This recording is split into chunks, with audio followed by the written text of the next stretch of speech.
जय माता दी दोस्तों, आप सभी का मेरे चैनल पर स्वागत है। कैसे हैं आप सब? आई होप आप सब बहुत अच्छे हो। माता रानी कृपा आप सब पर बनी रहे। दोस्तों, आज का जो वीडियो है वो है कि क्वेश्चंस था कि जैसे मूर्ति खंडित हो जाए और अगर चांदी की मूर्ति खंडित हो गई है, जैसे लक्ष्मी गणेश जी की मूर्ति खंडित हो गई है, श्री यंत्र मूर्ति खंडित हो गई है, तो क्या हम उसे रख सकते हैं या उसे एक्सचेंज करके दोबारा ला सकते हैं? तो आज का वीडियो जो है वो इसीलिए है क्योंकि आप इस पे 2-3 जन ने कमेंट किया था कि इसके बारे में बताइए। ठीक है, तो मैंने उस दिन जब शनिवार को वीडियो जो अपलोड किया था उसमें मैंने बताया था, बट मुझे चांदी की मूर्ति वाला कंफर्म नहीं था। ये तो मैंने आपको बता दिया था कि जैसे मैं देखी हूँ विट्ठल भैया के पास लोग लेके आते हैं तो उनके पास चांदी की मूर्ति वगैरह मिलती है तो उनसे एक्सचेंज कर लेते हैं, लेकिन मैं श्योर नहीं थी। तो मुझे बाबूजी को फ़ोन किया था, मैंने कुछ बात उनसे करनी थी मुझे। ठीक है, हाँ, मैंने बाबूजी से उस दिन एक्चुअली कुछ कहा था कि ऐसे बाबूजी 30 तारीख को मेरा एक काम हो जाने वाला है, ये काम किस दिन करूं? तो उन्होंने कहा था अक्षय तृतीया के दिन कर लेना। ठीक है, वो बहुत अच्छी चीज़ थी, बहुत पॉजिटिव रिजल्ट था उसका और उसके लिए माता रानी का बहुत बहुत धन्यवाद है। तो वही पूछने के लिए कल बाबूजी का सामने से फ़ोन आया। ठीक है, तो मैंने वो पूछे कि बेटा वो काम हो गया? मैंने कहा हाँ बाबूजी बहुत हो गया, अच्छे से हो गया, आशीर्वाद आपका था। कहते तुम्हारा फ़ोन आया था, मैंने उन्हें एक्चुअली 1 तारीख को फ़ोन किया था। ठीक है, तो बाबूजी उठा नहीं पाए थे, तो फिर मैं वो बिज़ी रहते हैं ना, तो मैं एक बार कॉल कर देती हूँ तो उसके बाद मैं दोबारा फ़ोन नहीं करती। मुझे ये होता है बाबूजी मिस कॉल देखेंगे मेरी तो दोबारा मुझे खुद ही कॉल करेंगे। तो उनका कल कॉल आया था पूछने के लिए, तो उन्होंने पूछा, मैंने कहा हाँ बाबूजी ये सारे काम हो गए। तो तब मैंने उनसे पूछा, मैंने कहा बाबूजी एक क्वेश्चन मुझे आपसे पूछना था क्योंकि उसका आंसर मुझे मतलब डाउट है, मतलब क्लियर नहीं हूँ मैं उस चीज़ को लेकर। कहें हाँ बेटा पूछो। तो तब मैंने उनसे पूछा कि अगर जैसे चांदी की मूर्ति है और वो खंडित हो जाए तो क्या वो उसे एक्सचेंज कर सकते हैं? तो इस पर उन्होंने जो आंसर दिया वो मैं आपको बता रही हूँ। ठीक है, तो लक्ष्मी गणेश जी की जैसे मूर्ति होती है पीतल वाली टूट गई तो कहें वो तो चेंज होती नहीं है, तो उसे आप विसर्जन कर दीजिए, नदी में प्रवाहित कर दीजिए। ठीक है, मिट्टी की मूर्ति है वो भी आप नदी में प्रवाहित कर दीजिए अगर टूट गई है, खंडित हो गई है। फ़ोटो है, कांच निकाल लीजिए उसका, अंदर से उसका पेपर जो होता है वो निकाल के उसे भी विसर्जन कर सकते हैं। ठीक है, लेकिन चांदी की मूर्ति है तो उसे आप एक्सचेंज करके नई मूर्ति ला सकते हैं। ठीक है, एक्सचेंज करके आप नई मूर्ति ला सकते हैं। ठीक है, तो बाबूजी से पूछ के एकदम कंफर्म किया है मैंने, तब मैं आपको ये बता रही हूँ। ठीक है, और किसी ने पूछा है मूर्ति में जैसे दही लगाकर उसे टूथ ब्रश से साफ़ कर सकते हैं? जी हाँ कर सकते हैं, एकदम अच्छे से साफ़ कर सकते हैं। मैं ऐसे ही करती हूँ, मैं आपको दिखाती हूँ। मेरे मंदिर में 2-3 ब्रश पड़े हुए हैं, देखिए मैं इसी से नया ब्रश खरीद के लेके आई थी। ठीक है, 2-3 ब्रश रखे हुए हैं। तो मैं दही लगा कर जब नवरात्रि होता है या कोई भी तीज त्यौहार से पहले ना मैं मूर्तियों में दही लगा के अच्छे से स्नान करा देती हूँ। ठीक है, तो मूर्तियाँ मेरी एकदम चमकती रहती हैं। या ऐसे भी बीच में मुझे टाइम मिल जाता है जिस दिन, तो मैं मूर्तियों में अच्छे से दही लगा के प्रॉपर स्नान करवा देती हूँ। ठीक है,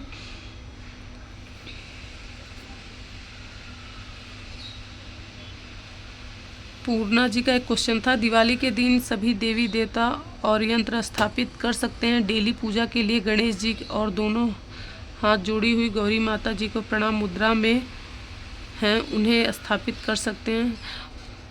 पूर्णा जी, इसका आंसर मैंने कई बार दिया है, जी हाँ रख सकते हैं। ठीक है, रख सकते हैं। और एस शर्मा जी करके हैं, उन्होंने कहा गणेश जी लक्ष्मी जी की मूर्त अलग अलग है,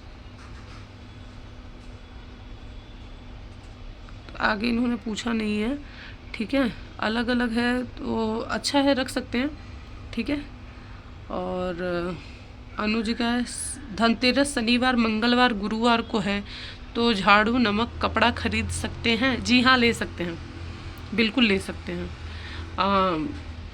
क्योंकि उस दिन उस तिथि का महत्व ज़्यादा हो जाएगा, आपके उस वार से ज़्यादा तिथि का महत्व ज़्यादा होता है। ठीक है, तो आप ले सकते हैं, कोई दिक्कत नहीं। मैंने ख़रीदा है, कई बार शनिवार को पड़ा है तो मैंने लिया है, लेकिन मैं धनतेरस वाले दिन वैसे भी मैं लोहे का कोई सामान खरीदती ही नहीं हूँ।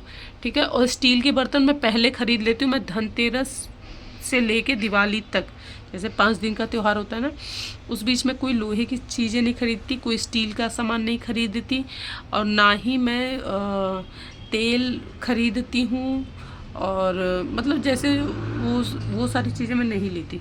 हाँ, स्टील का बर्तन खरीद सकते हैं, कोई दिक्कत नहीं है। स्टील का बर्तन भाई जिसको नहीं है तो वो स्टील का बर्तन ले लेगा, लेकिन मुझे ज़रूरत रहती है तो मैं पहले ले आती हूँ। मैं धनतेरस पे मिट्टी के कलश लेती हूँ, पीतल का सामान जो माता रानी की पूजा करने का होता है वो ले लेती हूँ, सिक्का ले लिया, चांदी की कोई भी सामान ले लीजिए आप, सिक्का ले लीजिए, स्वास्तिक ले लीजिए, कुछ भी ले सकते हैं, ठीक है। और झाड़ू भी ज़रूर लेती हूँ, नमक भी खरीदती हूँ, चावल खरीदती हूँ, ठीक है। चावल अक्षत खरीदा जाता है, ठीक है। तो ये सारी चीज़ें उस दिन मैं लेती हूँ, ज़रूर लेती हूँ, ठीक है।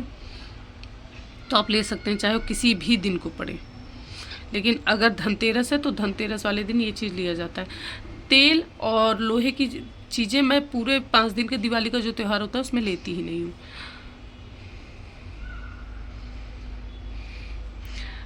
शिवा सिंह जी का क्वेश्चन है, मैम मेरे पास सिल्वर चांदी के गणेश लक्ष्मी जी पहले से हैं, तो दिवाली में मिट्टी के गणेश लक्ष्मी लाना ज़रूरी है, प्लीज़ बताइए। नहीं, नहीं ज़रूरी है, बिल्कुल नहीं। आपके पास चांदी के लक्ष्मी गणेश जी हैं, बहुत जन कहते हैं कि चांदी के लक्ष्मी गणेश जी हैं फिर भी मिट्टी के ले आओ, लेकिन मैंने खुद भी जैसे गुरुजी बताए भी हैं, ठीक है। लेकिन मैं देखिए लक्ष्मी मैया हैं, चांदी की हैं, दिखा देती हूँ मैं आपको। देखिए मेरी चांदी की लक्ष्मी जी हैं, ठीक है। और मैं आपको इधर दिखा देती हूँ कि यहाँ पर जो गणेश जी हैं मेरे, ये भी चांदी के हैं, ठीक है। मैं मिट्टी की नहीं लाती, मैं सिक्के लेके आती हूँ। चांदी के जो लक्ष्मी गणेश जी लेना ज़रूरी होता है तो सिक्का ले लेती हूँ एक चांदी का, या तो आप स्वास्तिक ले लीजिए, कुछ ऐसी चीज़ें ले सकते हैं, ठीक है। मैं मोस्टली सिक्का ही खरीदती हूँ, तो उसमें लक्ष्मी गणेश जी बने होते हैं, मैं वही ले लेती हूँ। और दिवाली के दिन लक्ष्मी जी और गणेश जी की पूजा करती हूँ मैं साथ में रख के। नारायण मंदिर में ही रहते हैं, नारायण की पूजा आप देखेंगे। लास्ट टाइम अभी मैंने पूजा किया था दिवाली का, मैंने वीडियो शेयर किया, आप दिवाली वाले वीडियो पे जाएंगे तो आप देख लेंगे पूजा स्थान पे कैसे सबकी पूजा की है मैंने, ठीक है।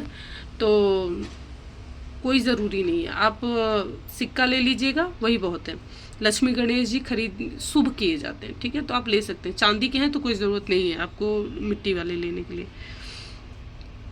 एस शर्मा जी का क्वेश्चन है, काल चक्र में गुरुजी पूरी जानकारी देते हैं। जी हाँ, पूरी जानकारी हर एक चीज़ की बता देते हैं गुरुजी। और संजू जी का क्वेश्चन है, शाम के समय श्रीयंत्र का पूजन कैसे करें। मैं अभी इसमें आपको बता देती हूँ कि मैं डेली रूटीन में कैसे पूजा करती हूँ। मैं श्रीयंत्र की पूजा कैसे की जाती है इसका प्रॉपर एक वीडियो आपके साथ शेयर कर दूँगी, ठीक है, बता दूँगी कि क्योंकि श्रीयंत्र से जुड़े 3-4 क्वेश्चंस आए हैं, तो मैं श्रीयंत्र पे नेक्स्ट वीडियो जो मेरा इसके बाद रहेगा वो श्रीयंत्र के लिए है, तो उस वीडियो को बिल्कुल भी मिस मत करिएगा। उसमें मैं आपको पूरा एक एक बारीकी बता दूंगी, श्रीयंत्र के बारे में पूरी विधिवत जानकारी आपको दूंगी, तो वो वीडियो आप बिल्कुल मिस मत करिएगा। तो मैं उसी में आपको बताती हूँ कि कैसे पूजा पाठ श्रीयंत्र जी का किया जाता है, सुबह भी शाम भी क्या टाइमिंग होती है, कैसे करना चाहिए कैसे नहीं करना चाहिए, ठीक है। और अनु जी का क्वेश्चन है, दी लक्ष्मी गणेश जी के पूजा दिवाली के दिन करते हैं तो पूजा के बाद सिंहासन पर उसी दिन रख सकते हैं, या सुबह सरस्वती जी का जिस टाइम लक्ष्मी गणेश जी को सिंहासन पर रखें उसी टाइम रखेंगे। नहीं, रात भर ऐसे ही रहेगी चौकी, आप लाएंगे नहीं, तुरंत ही पूजा करके कैसे ही ला सकते हैं। सुबह भगवान को स्वस्थान रखेंगे, रात में तो वैसे ही रहेंगे, ठीक है। पूजा करके तुरंत नहीं हिलाया जाता, आप अगले दिन उन्हें अपने मंदिर में रखिए। जैसे मैं चौकी लगा के रखती हूँ, उस पर पूजा करती हूँ, तो मैं अगले दिन सुबह उन्हें फिर मंदिर में विराजमान करती हूँ, ठीक है। अनु जी का एक क्वेश्चन है, सूर्य ग्रहण और चंद्र ग्रहण में मंत्र जाप करते हैं तो आसन और माला धोना होता है, गंगा जल छिड़क कर रख सकते हैं। ये देखिए मैंने अभी लास्ट टाइम जो वीडियो मैंने शनिवार क्वेश्चन आंसर में डाला है, क्वेश्चन आंसर बताया, उसमें मैंने बताया, उसमें गंगा जल छिड़क कर आप रख सकते हैं, ठीक है। आसन को चाहे आप धो दीजिए, आसन धो देना चाहिए, कोई दिक्कत नहीं है, लेकिन आप माला पे गंगा जल डाल दीजिए, ऐसे हाथ में लेके ना उसमें 2 चम्मच 3 चम्मच गंगा जल डाल के उसे ऐसे कर लीजिए, शुद्ध हो जाता है, ठीक है। ऐसे हाथ में माला जैसे ले लिया, फिर उसके बाद उसमें आप गंगा जल जब डालेंगे ना तो फिर उसे ऐसे ऐसे करके हो गया, गंगा जल छिड़क लिया तो शुद्ध हो गई ना चीज़ें। मंदिर में भी घर में भी तो हम गंगा जल ही छिड़कते हैं ना, कि आप पूरा मंदिर धोने लगते हो क्या, गंगा जल छिड़क देते। गंगा जल छिड़कने से हर एक चीज़ शुद्ध, ठीक है। ओम विष्णवे नमः, ओम विष्णवे नमः, ओम विष्णवे नमः बोलते हुए छिड़कते जाइए। भगवान विष्णु का नाम लेने से तो मन पवित्र हो जाता है, अंदर से शुद्धि हो जाती है, ठीक है। और एस शर्मा जी का है क्वेश्चन कि मैम मेरे पास पीतल के गणेश लक्ष्मी हैं तो क्या पूजा नहीं कर सकते जबकि शिव परिवार रखी हूँ? कर सकते हैं, बिल्कुल कर सकते हैं, कोई दिक्कत नहीं। शिव परिवार देखिए मेरे भी पास मंदिर में रखे हुए हैं, लक्ष्मी गणेश जी भी रखे हुए हैं, नारायण भी रखे हुए हैं मेरे पास। लक्ष्मी नारायण जी की आप मेरे पहले की देखेंगे, जब मैं नारायण की मूर्ति नहीं लाई थी तो मेरे पास लक्ष्मी नारायण एक में थे, तो लक्ष्मी जी की 2 मूर्ति थी यहाँ पे, गणेश जी के साथ में एक ऐसे, तो मैंने उन्हें फिर तिजोरी में रख दिया और लक्ष्मी नारायण जी फिर एक नारायण की मूर्ति मैं नई लेके आई हूँ, तो फिर उनके साथ में माँ लक्ष्मी यहाँ विराजमान है। ठीक है, तो आप रख सकते हैं, कोई दिक्कत नहीं, पूजा कर सकते हैं।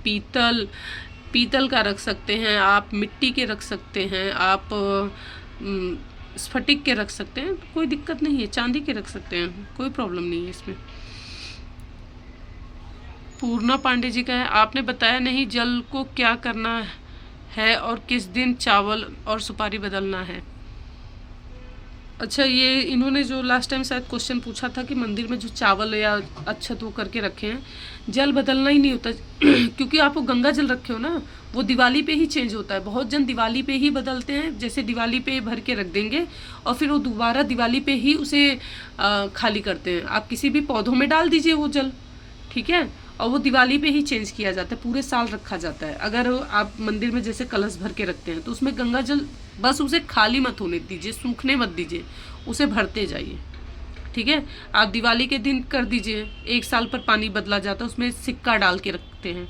ठीक है, और चावल और क्या है, चावल और सुपारी अगर ख़राब नहीं हुआ है तो वो भी दिवाली पे ही बदल सकते हैं आप। और चावल अगर आपको लगे कि ख़राब हो गया है तो जहाँ पे चींटियाँ होती हैं, जहाँ पे कबूतर होते हैं, पक्षी होते हैं, वहाँ पर डाल के आप दोबारा चावल रख सकती हैं किसी भी दिन। सोमवार के दिन कर लीजिए, अच्छा दिन माना जाता है। ठीक है, आप सोमवार को कर सकते हैं, नहीं तो अक्षय तृतीया पे देखिए, चावल अगर आप भर के रखते हैं तो इतना जल्दी तो ख़राब नहीं होगा कि हर महीने ख़राब हो जाएगा, हर महीने तो हो नहीं सकता। ठीक है, तो आप एक किसी न किसी तीज त्यौहार पे, जैसे मान लीजिए कि आपने दिवाली पे रखा चावल और आपको लग रहा है कि चावल चेंज करना है फिर से, तो नवरात्रि पे कर दीजिए, खिचड़ी वाले दिन कर लीजिए। नवरात्रि 2 पढ़ते हैं, दोनों नवरात्रि में से किसी पे भी कर लीजिए। गुप्त नवरात्रि पढ़ता है तो उस दिन कोई अच्छी तिथि मुहूर्त है उस दिन कर लीजिए। जैसे मान लीजिए जिस दिन गृह प्रवेश का शुभ मुहूर्त होता है या जिस दिन शादी ब्याह का शुभ मुहूर्त होता है, ठीक है, अक्षय तृतीया पड़ गई जैसे, तो उस पर आप चेंज कर सकते हो, कोई दिक्कत नहीं है। ठीक है, और जल बदलना नहीं होता, जल 1 साल पे ही चेंज किया जाता है। जो मंदिर में पर्टिकुलर कलश भर के रखते हैं तो पूरे साल रखा जाता है। ठीक है, उसमें आप गंगा जल डालते जाइए। गंगा जल, जैसे एक बार गंगा जल आपने भर दिया ना, उसमें नॉर्मल जल भी डाल देंगे, गंगा जल हो जाएगा। लेकिन अगर आपको लगता है कि बीच में पानी आपका ख़राब हो गया है, ठीक है, तो उसे भी आप ऐसे ही दिनों में चेंज कर सकते हैं।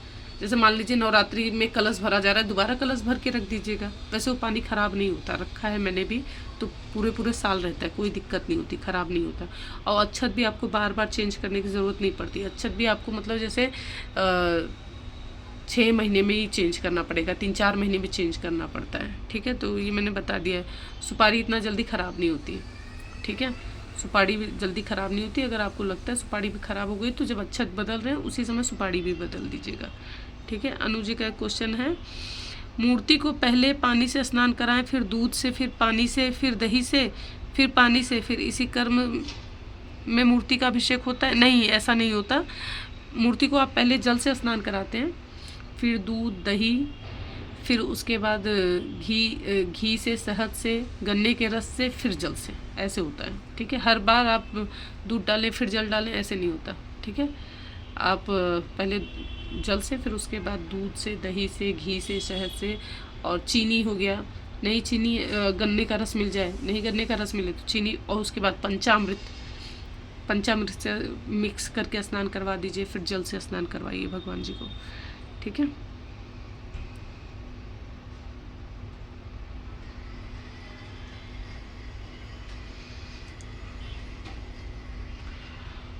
पूर्णा पांडे का क्वेश्चन है, पंडित जी काल चक्र में बोले हैं कि चल प्रतिष्ठा के लिए लेफ्ट हैंड में हल्दी से रंगे चावल को लें और राइट हैंड से 2-2 दाना मूर्ति पर डालकर एक मंत्र बोलें, और जिसे मंत्र नहीं आता उसके लिए छोटा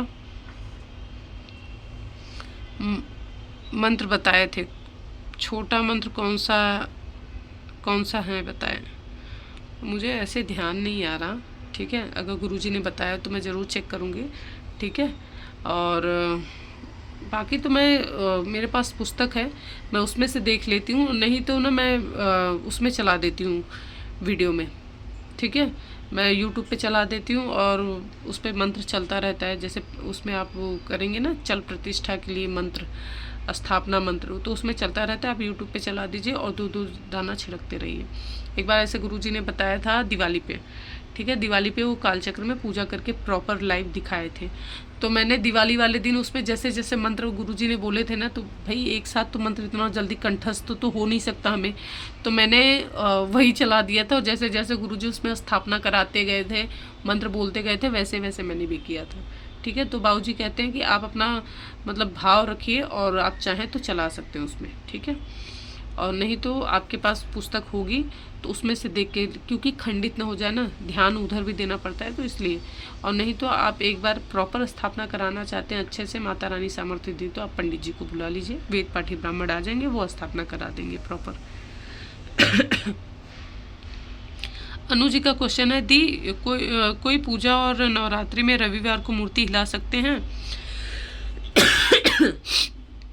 या कलश विसर्जन कर सकते हैं? कौन सा दिन को मूर्ति नहीं हिलानी चाहिए और कलश कौन से दिन को विसर्जन नहीं करना चाहिए? 10वीं को कलश विसर्जन करना होता है? हाँ, ये क्वेश्चन है आपका। मैं बता दे रही हूँ कि जैसे नवरात्रि, मान लीजिए कि आपने 9वीं के दिन कन्या पूजन किया और उस दिन सोमवार है, कन्या पूजन किया, हवन किया, कन्या पूजन कर लिया और उस दिन सोमवार है, तो आप कलश हिला दीजिए, कलश हिला दीजिए, मूर्ति हिला दीजिए, ठीक है। तो अगले दिन मंगलवार भी है ना, तो कलश उठाने का दोष नहीं लगेगा, ठीक है। तो अगले दिन मंगलवार को भी कलश उठाने का दोष नहीं है। तो बहुत जन क्या करते हैं, कलश मंगलवार को विसर्जन नहीं करते, उठा तो लेते हैं कलश लेकिन विसर्जन नहीं करते हैं। तो बुधवार को सुबह सुबह विसर्जन कर दीजिए, सोमवार को, बुधवार को, शुक्रवार को या शनिवार को भी आप विसर्जन कर सकते हैं। गुरुवार को बहुत जन विसर्जन करते हैं, बहुत जन नहीं करते हैं, ठीक है। वैसे तो नहीं करना चाहिए, ठीक है। हाँ, कलश आप उठा सकते हो, हिला भी सकते हो।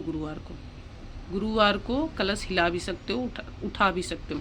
अगर आपका नहीं, जैसे गुरुवार को भाई घर से कहते हैं ना, कोई भी चीज़ ऐसे बाहर ले जाके नहीं करनी चाहिए, तो नहीं करना चाहिए। मैंने गुरुवार को कभी विसर्जन नहीं किया है, ठीक है।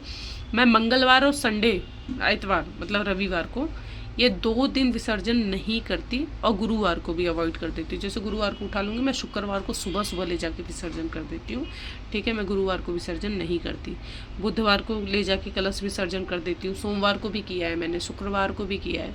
एक बार शनिवार को, जैसे मान लीजिए नवरात्रि शुक्रवार की थी, ठीक है, नौमी जैसे शुक्रवार को है, तो उस दिन मैं कलश हिला देती हूँ, लेकिन शनिवार को उठा के विसर्जन फिर कर देती हूँ, क्योंकि मैंने कलश हिला दिया था शुक्रवार को, ठीक है। तो आप जैसे मान लीजिए कि सोमवार को कलश हिला दो, तो मंगलवार को आप उठा सकते हो, बुधवार को सुबह सुबह विसर्जन कर दीजिए, कोई दिक्कत नहीं है, ठीक है। वैसे रविवार को और मंगलवार को अवॉइड करिए कलश का विसर्जन करना। और जैसे मान लीजिए आप कन्या पूजन करते हैं और रविवार है, तो आप रविवार को फिर कलश मत हिलाइए, तब आप सोमवार को ही कलश सुबह हिला के फिर उठा लीजिए, ठीक है। मंगलवार को कन्या पूजन किया तो मंगलवार को फिर ना कलश हिलेगा, माता रानी की मूर्ति वगैरह कुछ नहीं हिलाई जाएगी, तब आप उसे बुधवार को ही कलश हिला के उठाएंगी, ठीक है, और उसी दिन विसर्जन कर देंगे। तो मंगलवार को, खरवार को हमारे यहाँ कहते हैं कि कलश को नहीं हिलाना या विसर्जन करना नहीं चाहिए, ठीक है। अनु जी का क्वेश्चन है, अक्षय तृतीया दिवाली, अच्छा ये तो आपने क्वेश्चन पूछा था, इसका मैंने आंसर दे दिया कि दिवाली मंगलवार को पड़े या शनिवार को पड़े। तो अनु जी का क्वेश्चन है, पंडित जी कालचक्र में बोलते हैं कुबेर यंत्र और मूर्ति नहीं है तो एक कटोरी में चावल भरकर 7 सिक्के पर कलावा लपेट कर स्थापित कर लें। सिक्के पर अलग अलग कलावा लपेटें या साथ में लक्ष्मी पूजा के बाद सिक्के को जल में प्रवाहित कर दें या घर में रख लें। घर में रखते हैं तो चावल कितने दिन के बाद बदलना होता है, कौन सा दिन ये इसके बारे में मुझे नहीं पता है। अगर आपने काल चक्र में सुना होगा तो उसमें बाबूजी ने ज़रूर बताया होगा, ठीक है, कि किस दिन चावल बदलना होता है। इसके बारे में मुझे मालूम नहीं है। अगर मैं कभी गई तो मैं ज़रूर बाबूजी से पूछूंगी, क्योंकि ये एपिसोड मैंने देखा भी नहीं था, मुझे याद नहीं। अगर देखा भी होगा तो मुझे याद नहीं है कि बाबूजी ने इसमें ऐसे बताया था सिक्के को ऐसे करके या चावल बदलना है, ठीक है। तो ये मुझे मालूम नहीं है इसके बारे में। और धनतेरस के दिन सभी देवी देवता मूर्ति खरीद के घर ला सकते हैं। दिवाली के दिन सभी देवी देवता की स्थापना कर सकते हैं। अनु जी का क्वेश्चन है। जी हाँ, आप धनतेरस पे कोई भी मूर्ति खरीद के ला सकते हैं। मिट्टी की, चांदी की, पीतल की, सोने की, क्रिस्टल की, कोई भी पारे की कोई भी मूर्ति आप खरीद के ला सकते हैं। शिवलिंग खरीद सकते हैं, हर एक चीज़। और उसकी स्थापना आप दिवाली पे कर सकते हैं, ठीक है। आप दिवाली पे कर सकते हैं। जो मूर्ति खंडित हो जाए आपकी, तो उसे अच्छे से सम्मान के साथ ले जाएं और प्रॉपर नदी के किनारे में थोड़ा सा, देखिए बहुत जन मना करते हैं कि नदी में प्रवाहित ना करें, ठीक है। तो अगर नहीं कर पा रहे हैं तो ज़मीन खोद के उसमें नीचे उन्हें एकदम रख के एकदम दबा दीजिए मिट्टी से, ठीक है। और या तो फिर ले जाके नदी में प्रॉपर प्रवाहित कर दीजिए, ठीक है। मैं तो मूर्तियाँ खंडित हो जाती है तो मैं तो विसर्जन ही कर देती हूँ, ठीक है। शिवलिंग ऐसी है, शिवलिंग अगर टूट भी जाए, खंडित भी हो जाए, तो भी उनकी पूजा होती है। शिवलिंग की कभी विसर्जन नहीं किया जाता। अगर शिवलिंग आपका टूट भी गया है तो शिवलिंग रख के आप पूजा कर सकते हैं। शिवलिंग का कोई दोष नहीं, वो खंडित नहीं माना जाता। खंडित मूर्ति रख के बिल्कुल भी पूजा ना करें, कतई भी खंडित मूर्ति रख के पूजा नहीं की जाती। खोखली मूर्तियां रख के पूजा नहीं की जाती, ठीक है, बिल्कुल भी नहीं। भगवान के रौद्र रूप में, जैसे जिसमें भगवान क्रोधित हों, ऐसी भी मूर्ति नहीं लानी चाहिए, ठीक है। जिसमें फेस भगवान का सही से क्लियर ना दिख रहा हो। जैसे कभी कभी होते ना पीतल की कोई ऐसे मूर्तियाँ होती हैं जिसमें चेहरा या भगवान की नयन नक्श जो है वो स्पष्ट नहीं दिख रहे होते, ठीक है। तो होता है ना, तो ऐसी भी मूर्तियाँ घर नहीं लानी चाहिए, ठीक है। और घर में है तो उसे आप विसर्जन करके नई मूर्ति ले आइए, ठीक है। और एक क्वेश्चन किसी ने और पूछा है, पूजा मैम श्री यंत्र की साफ सफाई कैसे करें? उसके कोने में रोली कुमकुम लगा रहता है। मैं आपको बताऊंगी। मैं इसके बाद नेक्स्ट वीडियो जो मेरी आएगी ना, वो सिर्फ और सिर्फ श्रीयंत्र के लिए रहेगी। तो आप ध्यान से उस वीडियो को ज़रूर वॉच करिएगा, उसमें मैं प्रॉपर बताऊंगी, ठीक है। संजू जी का क्वेश्चन है, आपके यहाँ मूर्तियाँ इतनी साफ़ कैसे रहती हैं? देखिए, पीतल की मूर्तियाँ तो ऑटोमेटिक ही अपने आप ही चमकती रहती हैं, वो तो गोल्ड की तरह चमचमाती रहती है। जैसे उन्होंने नारायण के स्नान के समय पूछा था, ठीक है। जो थोड़ी अष्ट धातु की होती हैं, जैसे हनुमान जी की मूर्ति देखिए अष्ट धातु की है, तो थोड़ी सी थोड़े से कालेपन में रहती है, ठीक है। पीतल की जो होती है, जैसे नारायण और कुबेर जी पीतल के हैं, सरस्वती मैया पीतल की है, शिव परिवार और हनुमान जी और माता रानी, ये मुझे लग रहा है इसमें अष्ट धातु थोड़े थोड़े सब मिक्स हैं, ठीक है। तो इसलिए उनका कलर थोड़ा ज़्यादा, पीतल वाली जो होती है एकदम ही गोल्ड की तरह लगती रहती है। लेकिन मेरे यहाँ जो अष्ट धातु की भी हैं वो भी एकदम चमचमाते रहती हैं, क्योंकि दही से मैं मूर्तियाँ 8 दिन में 10 दिन में एक बार प्रॉपर अच्छे से साफ़ कर देती हूँ, ठीक है। मूर्तियाँ एकदम चमकती रहनी चाहिए, ठीक है। प्रॉपर अच्छे से साफ़ करेंगे आप दही लगा के, और दही लगा के छोड़िएगा मत कि आप कुछ देर तक छोड़ दीजिए। जैसे एक बार मेरी बहन ने पूछा, दीदी मूर्ति तेरे यहाँ कैसे चमकती रहती बता मुझे। मैंने कहा कि उसकी मूर्तियाँ ज़्यादा काली हो रखी थी। तो बोली दीदी अमचूर से वो कर लूँ? मैंने कहा साफ़ सुथरा अमचूर है तो कोई बात नहीं, थोड़ा मिक्स करके कर सकती है। तो उसने कहा थोड़ी देर, अब ये तो उसने मेरे से नहीं पूछा कि लगा के रखना है कि नहीं, लगा के रख दी, मूर्तियाँ एकदम काली हो गई, एकदम काली हो गई। उसने लगा के 10-15 मिनट के लिए रख दिया, रोते हुए फ़ोन की, दीदी क्या बता दिया कैसे कर दिया। मैंने कहा मैंने कब कहा था कि लगा के छोड़ दे थोड़ी देर के लिए? मैं नहीं दीदी मुझे लगा और अच्छे से साफ़ हो जाएगी, साफ़ हो रहे थे बहुत अच्छे से। मैंने कहा कोई नहीं, वो ऑटोमेटिक थोड़ी देर में खुद ही साफ़ हो जाएंगे। कल दही से आराम से रगड़ के धो देना, साफ़ हो जाएंगी। तो बाद में नवरात्रि के टाइम पे था, तो फिर साफ़ हुई मूर्तियाँ। अगले दिन उसने साफ़ किया, बोले दीदी मैं तो बहुत डर गई थी। मैंने कहा कभी भी खट्टी चीज़ लगा के मूर्तियों पे रखा नहीं जाता, आप लगा के अच्छे से रगड़ के तुरंत स्नान करा दीजिए, ठीक है। मूर्तियाँ एकदम साफ़ रहेंगी, एकदम चमचमाती रहेंगी। आप दही से ही कोशिश करिए, बिल्कुल भी अमचूर की आपको ज़रूरत नहीं पड़ेगी, ठीक है। आप दही से ही कर दीजिए, ऑटोमेटिक अपने आप चमक जाती मूर्तियाँ बहुत अच्छे से प्रॉपर। मैं तो दही लगा देती हूँ और फिर ब्रश से तब रगड़ देती हूँ अच्छे से। ब्रश से जो किनारे किनारे होते हैं वो भी एकदम अच्छे से साफ़ हो जाते हैं, ठीक है। सो इस तरीके से मूर्तियों को साफ़ की जाती हैं और मूर्तियाँ खंडित नहीं रहनी चाहिए, जैसे कि मैंने आपको बताया था कि नयन नक्श प्रॉपर होनी चाहिए। और जैसे मिट्टी की मूर्ति आप ले आए हैं घर में और मूर्ति एकदम वो हो गई हैं, साफ़ कर रहे हैं आप मूर्तियाँ, एकदम वो साफ़ करते करते करते करते एकदम वो हो गया, अब नए नक्श उनके पता नहीं चल रहे हैं। अब फिर नई मूर्ति ले आके रख लीजिए, दिवाली पे जैसे ला के आप पूजा कर रहे हैं उनकी, ठीक है। तो आप उन्हें एक नई मूर्तियाँ ला के फिर रख लीजिए, ठीक है। पहली बात तो कोशिश करिए, अगर आपने घर में मिट्टी की मूर्ति रखी है दिवाली पे पूजा करने, तो उन्हें पर डे कपड़े से रगड़ रगड़ के मत पूछिए कि गीले कपड़े से डेली पोछो, तो फिर ऑफकोर्स पूरा उनका नए नक्श जो है कलर किया होता है वो सब मिट जाएगा। तो पहली बात तो यही मत करिए। अगर ऐसा हो भी जाता है तो एक पात्र में आप एक नई मूर्ति ला के रख लीजिए, एक पात्र में ले लीजिए, उसमें पानी भर के उसी में लक्ष्मी गणेश जी डाल दीजिए, वो घुल जाएंगे, मिट्टी के हैं। फिर आप गमले में डाल लीजिएगा। पीओपी की नहीं मूर्तियाँ लानी है, पीओपी की मूर्तियाँ मत लाया करिए दिवाली पर भी, मिट्टी की लाइए, पीओपी की मत लाइएगा, ठीक है। क्योंकि वो विसर्जन भी आप कर देंगे तो भी खंडित ही मानी जाती है, मतलब आप विसर्जन भी कर देंगे घुलेंगी नहीं, ठीक है। दूसरा, किसी भी पेड़ पौधे के पास ले जाके अपने घर की टूटी हुई मूर्तियाँ नहीं रखना चाहिए, बहुत बड़ा दोष है बहुत बड़ा दोष है कि आप उनकी पूजा कर रहे थे। मैं देखती हूँ पेड़ पौधों के पास रखा रहता है, कई बार ऐसे घर आते जाते रहती हूँ, कहीं आते जाते देखती हूँ फ्लाईओवर पे है, नीचे बड़े बड़े नाले बह रहे हैं तो ऊपर ही किसी ने रख दिया है, कोई जा रहा है तो भगवान को ऊपर से ही फेंक देते हैं।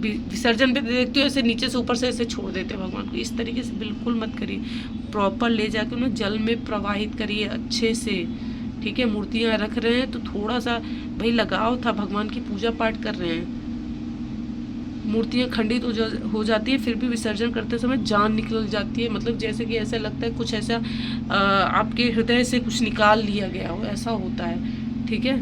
तो पूजा पाठ करिए, तरीके से करिए, बहुत ज़्यादा देखिए अंधविश्वास भी नहीं करने की ज़रूरत, लेकिन मूर्ति वगैरह जो है वो अच्छे से प्रॉपर जल में विसर्जन की जाती है, ऐसे नहीं करना चाहिए, ठीक है। खोखली मूर्ति हैं, आप अगर उसे भरवा सकते हैं, चांदी की हैं तो आप भरवा लीजिए, नहीं भरवा सकते तो एक्सचेंज करके चांदी की नई मूर्ति ले आइए, जैसे बाबूजी ने कहा कि एक्सचेंज करके आप ला सकते हैं। दूसरा, पीतल का है तो आप विसर्जन करके नई मूर्ति ले आइए, ठीक है। लेकिन खंडित मूर्तियों को रखकर पूजा बिल्कुल भी न करें, और मूर्ति खंडित हो जाए तो उसे एक्सचेंज करना है नहीं करना है तो ये वीडियो में मैंने प्रॉपर बता दिया। सो दोस्तों, आशा करती हूँ कि आज का ये वीडियो आपको ज़रूर पसंद आया हो। वीडियो पसंद आया लाइक करिए, शेयर करिए, चैनल पर नए हो सब्सक्राइब जरूर करिएगा, बेल आइकन प्रेस करिएगा, दोस्तों के साथ शेयर करना बिल्कुल ना भूलें। और इसके बाद का जो वीडियो है वो है श्री यंत्र के लिए, तो प्लीज़ ज़रूर ध्यान से पूरा वॉच करिएगा। श्री यंत्र की महिमा आपको बताऊंगी कि श्री यंत्र रख क्या ताकत होती है श्री यंत्र की, ठीक है। तो ये देखिए मेरे यंत्राज जी हैं। सो दोस्तों, आप कमेंट करते रहिए और वीडियो को शेयर भी करते रहिएगा, ठीक है, जिससे और लोगों के पास भी पहुंच सके। और मेरे यूट्यूब के परिवार से जो हमारे नए सब्सक्राइबर जुड़ रहे हैं तो प्लीज़ मेरे चैनल को ज़रूर सब्सक्राइब करते रहिएगा। और भी आप ढेर सारे क्वेश्चंस पूछिएगा, मैं उनका जल्दी उत्तर दूंगी। लेकिन नेक्स्ट जो वीडियो है वो बिल्कुल मिस मत करिएगा, वो यंत्रराज जी पे है। जी हाँ, श्री यंत्र के ऊपर है प्रॉपर वीडियो, तो वीडियो देखना बिल्कुल भी न भूलें। मैं मिलूँगी आपसे नेक्स्ट वीडियो में, तब तक के लिए जय माता दी, बाय बाय।